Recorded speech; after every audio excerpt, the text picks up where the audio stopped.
ওই বন্ধুরা, কি অবস্থা সবার? আশা করি সবাই ভালো আছেন।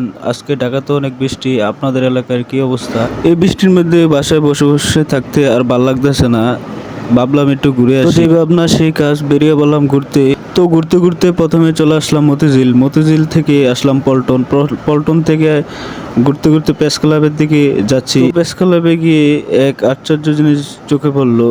প্রতিদিনই এখানে কোনো না কোনো আন্দোলন থাকে, আজকেও তার ব্যতিক্রম না। এই বৃষ্টির মধ্যেই অনেকেই লিফলেট নিয়ে দাঁড়িয়ে আছে আন্দোলনের জন্য। ক্লাব পার হয়ে সামনের দিকে এগোতে থাকলাম, মনে হলো টিসির দিকে যাওয়া যাক। তো টিসির দিকে এগোতে থাকলাম, আজকে অনেক জ্যাম। তো টিসির দিকে এগোতে থাকলাম। তো বন্ধুরা, টিসির দিকে চলে আসলাম। টিসিতে এসে দেখলাম অনেকেই গার্লফ্রেন্ড নিয়ে চা, এখানে অনেকেই গার্লফ্রেন্ড নিয়ে চা খেতে আসে। তো আমারও একটু মনে ধরলো, একটু চা চা খেতে খেতে হঠাৎ মনে পড়লো ঢাকা মেডিকেলের দিকে যাওয়া যাক। ওই দিকটা অনেক সুন্দর। অনেকক্ষণ টিসিতে বসে থাকার পর ঢাকা মেডিকেলের দিকে যাওয়া শুরু করলাম। আসলে আপনি বিভিন্ন রকমের মানুষ দেখতে পারবেন, এখান পরিবেশটা অনেক সুন্দর। টিসি থেকে ঢাকা মেডিকেলের যাওয়ার যে রাস্তাটা, ওইটা সবসময় নীরব থাকে। বৃষ্টি হলে এমনিতেই চারপাশ সুন্দর দেখায়, এখানটা তার ব্যতিক্রম না।